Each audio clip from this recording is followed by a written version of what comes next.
Hey guys, what's up? It's Finch here. You know those videos that have like the spectate moments? Like the guy watches like a crazy thing happen, he's drinking water and then he spits out all over everywhere? That's pretty much what happened this morning when I woke up and saw these massive tier shifts with usage stats. So what we're going to do in this video is we're going to go over every single thing usage stat related. We're going to first start off with the OU usage because this channel is predominantly geared towards SSOU, but for my lower tier fanatics, do not worry. We're also going to be touching on the Sword and Shield tier changes for July. And there's more beyond that. There's also a bunch of different usage stats we're going to go over. So don't worry, we're going to touch on your metagame. If you're not an OU player, we're touching on UU, RU, NU, PU, and even maybe a little bit of Ubers. So don't worry, but this is going to be a pretty in detail video. So definitely stay tuned. Anyway, let's get on into it now. Sword and Shield OU usage stats for June. So we're going to see some shakeup. For example, Clefable was previously seen 60-65% usage in the ladder, and even more in tournaments. But now, not only is it dethroned from being number one, not even the best stereotype, not even in top 5, it's not even above 25% usage anymore. It's at number 6 at 20.92% usage. I think this is largely a testament to the metagame just overwhelming it. Things like Magnezone, Urshifu, Cinderace, Excadrill, Rillaboom, all within the top 8 are pretty damn good against it in different capacities. Obviously, Urshifu, you kind of adapt your Clefable to run physically defensive, but like you still Poison Jab can do a kill you, and you can't run the Protect sets anymore. It completely devalued the old niche of Clefable, and while new utility sets are definitely popping up and even better than before, the fact of the matter is that the utility sets before with like Knockoff, Thunderwave, Moonblast, Softboiled were very seldom used. So now they might be superior, but that usage alone is not enough to compensate for the lack of the Wishport set being used. So overall, it ended up falling to about 21% usage at number 6, which is still a really respectable place. It's definitely like an A+ tier Pokemon in the metagame, but the thing is that it's still, it's seen many better days. So yeah. Anyway, let's start from the top that aside because I wanted to talk about the old, I guess, queen of SSOU that was dethroned. Now let's get into the new top dog, Magnezone. So Magnezone has initially started off running Calm Mind plus Iron Defense sets, which were really good. But lately people have been spamming the ever-loving shit out of the Choice Spec set, and it's just so good. I mean, there are virtually no hard counters. There's plenty of like checks and there's quote-unquote counter play, but I wouldn't say there's many hard counters to it. And all in all, that just makes it amazing. Coupled with the fact that we run utility sets. I mean, you saw me run a couple sets with like Encore, Pain Split, Volt Switch, Flash Cannon, or Flare Cannon. Those sets are really cool on specific offenses and bulky offenses. And then, of course, there's like Assault Vest. There's still the Double Dance sets with both Iron Defense, Calm Mind, or Shift Gear Calm Mind. And then above all else, there's a whole slew of coverage moves you could use on those sets. And even Scarf as well. So Magnezone just is a very versatile Pokemon in the context of the metagame. Next up, there's Urshifu Single Strike. I'd say that Urshifu Single Strike is the strongest and probably most broken Pokemon in the metagame right now. There are virtually no hard counters to it besides Weezing Galar, which isn't even in this top 30. In fact, one could say that it's a UU Pokemon, I believe. I don't know if it can rise to it. I don't think so. So yeah, Urshifu Single Strike has no actual counters in the tier. It has some checks. For example, people use cores with Toxapex at number 10 or Amoonguss at number 32, coupled with Mandibuzz. Basically, you go to the Poison type first. They take like 55, 60, 65% from the Wicked Blow. They could regenerate out, so they only take like 20% net damage after recovery, assuming no rocks, and then go to the Mandibuzz to resist it. And that wastes 2 Wicked Blow PP. It implies they predicted correctly in the first place. And on top of that, if you get in your Regenerator Poison before they get their Urshifu in again, which is almost always going to happen because your Mandibuzz is U-turn, then you can just completely negate that damage done and keep it in check at the long haul, which is amazing. But you do require pretty much framing your whole defensive core around that, or running something like physically defensive Clefable or Togekiss and hoping you can predict around them. So it definitely gets dicey, that's for sure. Next up, we have Mandibuzz. Mandibuzz has risen to prominence as the best defogger, now dethroning Corviknight, which has fallen out of the top 20 after being a top 3 Pokemon for the longest time. It's really a testament to things like Urshifu, but also it's great against Dragapult. It's able to use a physically defensive set to check non-bulk up Cinderace, and it's really good against things like Rillaboom, Alakazam. It's only Marowak, Alola answering the tier, really. It's a good defogger against things like non-toxic Hippowdon, Stealth Rock, Rapid Spin, Excadrill, etc. So yeah, there's a lot of utility behind Mandibuzz. However, it is really abused by Pokemon like Magnezone and even Clefable. So there's still kind of a way to take advantage of it, much like there was with Corviknight beforehand. Another thing in noting Corviknight's demise is the fact that Magnezone is a top 20 Pokemon in its usage stats. Well, I don't think that completely reflects its viability, as I think it's a bit less good than that. I still think that it's definitely an effective Pokemon, and it's going to be interesting to see how people adapt to its presence in the metagame. Right now, they're adapting simply by not using Corviknight. I wonder if that will change in the future, or if people will use different Magnezone sets moving forward. However, let's get next one to number 4, Cinderace with Libero. It's no surprise to see it up there. It would have been up there in pre-DLC late metagame stats as well, just because it's been so good since it's got Libero. Thankfully, we have Slowbro and Hippowdon to at least keep it in check sort of on the physical end, especially if it's not running Electro Ball for Slowbro and Pelipper, which, is Pelipper? Oh yeah, Pelipper's number 27, I was going to say. Anyway, but still, it's really interesting to see how it does. I think it's really amazing in some matchups, but it's kind of meh in some others. Overall, I view it as like a fringe top 10 Pokemon in terms of overall viability, but the latter tend to use it more often than not, just because of how cool it is offensively, and that kind of just fits the vibe of the latter. Dragapult did see a bit of a drop in usage, but ultimately it's still a clear-cut top 5 Pokemon. Spec sets are amazing. Now people are using more physical sets due to the presence of Chansey in the tier, which is cool. However, things like Clefable and Magearna can potentially check the physical sets, so that is at least worth noting. But yeah, Magearna is sort of the premier fast Pokemon to go to in the metagame right now. It's easy to slap on the teams. It has a lot of practical stuff to it. It's great at revenge killing, and it could even soft check things like Keldeo or Slowbro potentially. So that's cool. Next up we have Clefable. We already discussed that, but yeah, it's just seen a completely different set of usage, ways to use it, if you will. It's still great, but it's not necessarily a top tier world beater anymore. So unfortunately, it fell to number 6. Or, well, fortunately, if you are of the pool of beliefs that I share, that is, Wishport Clefable beforehand was kind of ridiculous, and now I don't see any real need to ban or punish Clefable. So thank you to everyone who believed me and was patient in that regard, because as you can see, DLC made it a lot less effective, and that is really cool. So sometimes we just have to stick it out, wait a couple weeks, wait a couple months, and all of a sudden things kind of balance themselves out. Unfortunately, I don't think that's going to be the case for Urshifu. We might have to act on that a bit sooner rather than later, but we'll have to wait and see.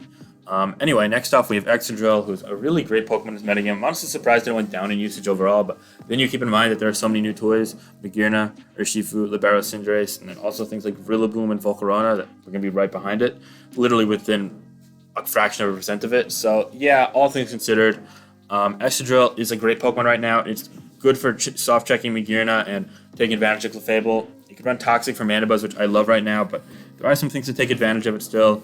Slowbro, Hippowdon, Corviknight, all solid Pokemon. Pelipper as well. Not to mention Manabuzz with Foul Play can beat non-toxic variants easily, and Tangrowth is seen in the top 20 as well. So given that, I'd say that Excadrill is good, but not great. Honestly, maybe it's like great, but not amazing. It's clearly one of the top tier Pokemon. It's like an A+ Pokemon, but there are still things to keep it in check easily. So while it does what it does great, it's still, not like unmatched, if you will. Rillaboom is next up at number 8. I think that's a bit of an inflated ranking due to the fact that it's like a new toy in the ladder, and it's Rillaboom, so like Grassy Drain Team is really cool with things like Hawlucha, which cracks the top 20 now, which is really interesting. But with that said, Rillaboom is really strong with Grassy Glide, and also Woodhammer from the Choice Band set is a complete wrecking ball, but is pretty useless defensively, only being able to soft check things like Zeraora, and maybe come into Bulky Waters if it doesn't mind a Scald Burn. So yeah, Swords Dance, Choice Band sets are both pretty solid for sure. It has access to moves like Knockoff and U-Turn as well, which is always helpful. High horsepower for the grassy terrain, kind of ignorant to grassy terrain move that steel types like Magearna. So yeah, there's a lot going for it, but it still is Rillaboom after all. It's kind of inherently shitty Pokemon prior to the access to the new move and the ability. So you kind of gotta, take it with a grain of salt at some time. But yeah, there are a lot of strategies involving it, and I think it's really cool. It's also seeing a lot of consistent usage in the World Cup of Pokemon, and we'll be bringing more and more battles from the World Cup of Pokemon in the future, so be sure to stay tuned for that. Next off, we have Volcarona at number 9. It's just south of 20% usage, which is unsurprising. It's really good. One of the premier win conditions in the tier. Unfortunately, it is shut down by things like Chansey. Toxic Rotom Heat and Toxic Toxapex can do well, but they don't really hard counter it. Things like Azumarilla's Priority and Sucker Punch from Cinderace can take it out from a decent range of health as well. And Cinderace can live any +1 hit as well. Physical Dragapult can do the trick as well. Yeah, there are just a lot of things that kind of soft check it, Marowak Lola included, and Hawlucha and Train, but not many things that can hard counter it besides Chansey, so it can oftentimes get a lot of progress done, but there is some inherent risk in using it, especially since we're seeing an uptick in usage of Mantine, highlighted by the Greeks in the World Cup Pokemon as well, so it's probably going to be reflected in the ladder usage more over the next short shift, and yeah. Toxapex, of course, sticking around in the top, echelon of usage as well. No real surprise. It's great right now. It's a Regenerator, whole shenanigans. It probably runs a bit more especially defensive variants than physically defensive variants now, but it still is kind of urged to run some physical defense due to Cinderace and, more importantly, Urshifu Rapid Strike. I'm just going to go through the next Pokemon and go through one Pokemon in each column, I guess. We have at 11, 12, 13, 14, Azumarill, Marowak, Alola, Varathorn, and Chansey respectively. Marowak's usage is inflated to where it will ultimately settle, I feel, due to the fact that it's a straight soft check to Magnezone, Cinderace, and Volcarona, as well as dealing with things like potentially Magnezone and Rotom Heat if it's running Lightning Rod. So that is really cool, coupled with the fact that it's a ghost type, so it's very hard to deal with offensively. It's honestly one of the main reasons for Manabuzz seeing a big peak in usage. But honestly, the more and more we see it, the more underwhelming it gets, because it simply doesn't do as much defensively as you'd like. It's very frail, and that coupled with being slow means that it's just not going to be able to have enough sticking power at number 12. As for the next ones, 15, 16, 17, 18, we have Slowbro, Magnezone, Hippowdon, and Tangrowth. Slowbro at 15 is honestly underrated in this usage stats, but it's more of a fringe balance kind of pivot, if you will. It kind of fits in bulky offense as well, so the latter hasn't fully adapted to it yet, but teleport sets are amazing. Pairing Future Sight with Urshifu or even Heracross is simply superb. And yeah, I think Slowbro is a great option right now. It's bordering staple status on these sort of balanced teams that use it with teleport, and overall, I think that it'll definitely be above 15 in the coming weeks, so definitely stay tuned for that. 19, 20, 21, and 22, we have Alakazam, Hawlucha, Corviknight, and Urshifu Rapid Strike. We're going to highlight Hawlucha here. It's amazing with things like Grassy Train, Rillaboom, or even the Psychic Train teams with Indeedee, which didn't quite crack the top 30, but are solid as well. And just standalone on Hyper Offense, it can be good too. It's really flourishing in this metagame due to the fact that things like Urshifu being prepared for doesn't necessarily mean that it's going to be prepared for as well, as Urshifu deters using things like Slowbro or max physically defensive Toxapex. Not so much Toxapex, mainly Urshifu, and mainly Slowbro and Hippowdon as you resist. So you're more likely to use things like, mixed defense Toxapex or Amoonguss more importantly. And Urshifu can shred through those things. Oh my god, Hawlucha can shred through those things, which is cool, but also it just synergizes so nicely with Rillaboom. They beat things for each other, and on top of that, Grassy Seed giving a +1 defense gives it a lot more setup opportunities. 23, 24, 25, 26, we have Como-O, Zeraora, Rotom Heat, and Hydreigon. Hydreigon took a pretty big hit here, unfortunately, but Rotom Heat is Pokemon we're going to be highlighting. I think it's a really great Pokemon in metagame. It's one of the natural checks to Magnezone, and it also can sort of live any hit from Volcarona, even at +1. It can also even cripple things like Cinderace and deal with Clefable. Nasty Plot plus Toxic or Pain Split sets are just amazing right now. Even deal with Rillaboom. I just think it's a really anti-metagame Pokemon. I definitely view it in the top 20, maybe even borderline top 15 in my eyes. So 25 is under usage of it. But yeah, next up we have two Rain Abusers in 27 Pelipper and 30 Kingdra with Togekiss and Mew sandwiched in between. We're just going to discuss both Rain Abusers. Rain has seen a big uptick in viability due to the fact that Pelipper is now enabled more by things like Kingdra, which is new. It also gets Hurricane, Flip Turn Barraskewda, and Beledrum Azumarill. So definitely worth making note of. And then the last three Pokemon in this list are Bisharp, Amoonguss, and Scizor. I guess we'll highlight Amoonguss. It's a new Pokemon, but it doesn't have any new toys, but it's still really good at soft-checking Magnezone with Sleep. It can do great against Rillaboom as well, and it can shut down some Urshifu cores when paired with things like Mandibuzz. So yeah, there's a lot of practical niche there. It's also one of the reasons why Zeraora at 24 has seen a huge drop in usage, so definitely some cool things there. But this video is not only about SSOU, so let's transition on to more widespread applications of this tier shift. Okay guys, so now let's discuss the actual ramifications of this tier shift beyond some OU analysis. So there are a lot of rises and drops. We're going to start with the rises because there's a bit less massive. Some really impactful things happened. Like Chansey moving from UUBL to OU isn't important because it's already banned from UU. But things like Rillaboom moving from RU to OU, really impactful, as Rillaboom was great in RU, one of the premier Pokemon there offensively, and arguably wasn't broken due to things like Vileplume, Copernaja, Charizard being all over the place. So that's really cool to see. The Barraskewda and Indeedee rises are irrelevant because, again, from a BL to a UU, but things like Copernaja, Snorlax, and Steelix rising out of RU's grasp is really unfortunate for RU. They lost two premier Steel types. While they did gain access to things like Magneton, as we'll see in a moment, that is unfortunate, probably going to shake them up. Also, bulky win condition gone as well. Scyther rising from NUBL to UU was... Scyther was not NUBL, Scyther was NU. This is a mistake in the graphic. Well, that's fine. Yeah, but Scyther rising to UU means that it's not going to have to be banned in NU because I was going to vote ban, so that's cool. And then also, yeah, Magneton rising from PUBL to RU is unfortunate because I wanted to use it in NU, but so there goes that. Same with Pincurchin. It kind of nukes the Electric Drain teams, of course, so now they're in RU. I guess the Thwackey rise from NFV to NU takes it out of ZU and PU. But yeah, speaking of ZU, it also is a Sea King, so Valley Rock. and Kadabra, Raboot, and Togetic, and also Tangela. So I guess that sucks for you players. You guys just lost like a bunch of your tier. Your tier basically just got defaced. But yeah, rises are not nearly as prominent as drops, which we're going to be spending a lot of time on. So while some OU Pokemon drop from OU to UU BL, a lot of them drop straight down to their tier previously that they resided in, or just, down. So UU got a whole slew of Pokemon it's never had before. So discuss Pokemon it's never had before. UU's never had Aegislash before. UU, I don't believe it's had Cloyster very much before. It probably has at some stints. UU has never had Grimmsnarl before or Hatterene before. UU's never had I think it has had Kyurem before. Never mind. UU's never had Slowking Galar before because it's new Pokemon. UU's never had Tyranitar before, which is, oh my god, that's crazy. And Skarmory. So yeah, that's crazy. But to go through all the Pokemon from top to bottom, Aegislash in UU is just ridiculous. It's definitely going to get banned. There's no way it's going to stay UU. It's a fucking Aegislash. And it's eventually going to rise back to OU by usage. So, yeah, Blissey will probably stay UU, even with Teleport and Heavy Dude Boots. It's still a great option, but it's more of just a defensive pivot. It's definitely breakable in UU. Cloyster is probably going to end up falling far beyond UU, honestly. Terrain Pulse is cool, but not much abuse Drain with Rillaboom now being in OU. So, yeah, Cloyster, the Shell Smash set's really cheesy. I don't know if it'll be broken in UU, but definitely going to be a controversial option to shake things up. Comfy, I mean, last generation was NU and it lost hidden powers, so I can't imagine it staying UU. It's probably going to end up RU or NU or PU anyway. Conkeldurr with the Gut set and Facade is going to be really good in UU. I can't imagine it dropping any further, but it might not be broken. We'll have to wait and see. Dredigon with Scale Shot and, Sheer Force might be cool. Kind of the same way I showcased it in OU. Definitely check out that live, guys. It's some of my best work. But yeah, I don't think it'll be a problem in UU. I might even drop the RU like it has kind of historically felt to. Last gen it was even NU. Dragaldi, definitely a strong option, but it did lose access to Hidden Power Fire.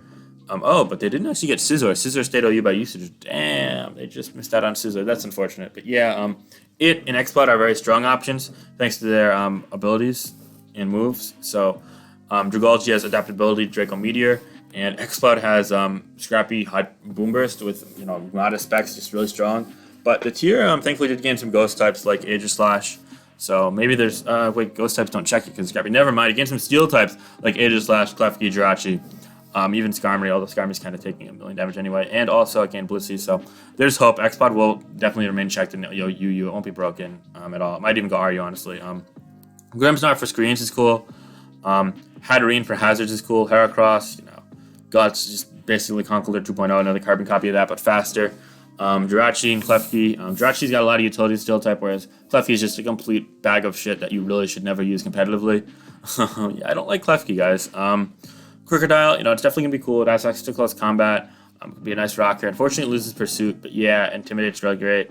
Kyurem is just going to be ridiculous with Freeze Dry and UU. Thankfully, there's Aegislash and Blissey and Jirachi, but oh boy, I wouldn't want to play with that. Both the Like Rocks forms, cool.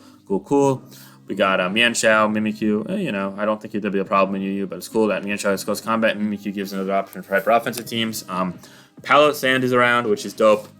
Poliwrath, Porygon, Scolipede. Yeah, really interesting offensive options. Now Poliwrath has some more moves. Could use a Belly Drum set maybe in like a manual rain team. I don't know.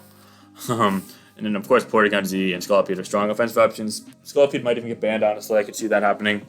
Although there is Skarmory to keep it in check, alongside Seismitoad finally falling after the Dracovish ban.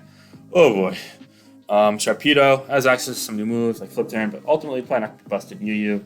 Slowking and the Slowbro Galarian form have fallen. It's going to be interesting to see Slowbro Galar finally in a tier where it can kind of abuse stuff, but no Teleport, whereas Teleport Slowking can be amazing in UU. I can already see it. Rapid Spin Starmie is cool. It also gets Flip Turn. Talonflame, Tentacruel are interesting options. And then we have two big dogs. I'm like, oh shit, they dropped. No. Terrakion is just going to rain terror upon this tier. Thankfully, there is Palossand to keep it in check, as well as Skarmory to potentially self-check it, and Mach Punch Conkeldurr. There's some things, but I think it might be kind of too good. And then Tyranitar has fallen. We're going to take 10 seconds apiece to honor the fallen hero, the man that lived to define the OU metagame, Tyranitar.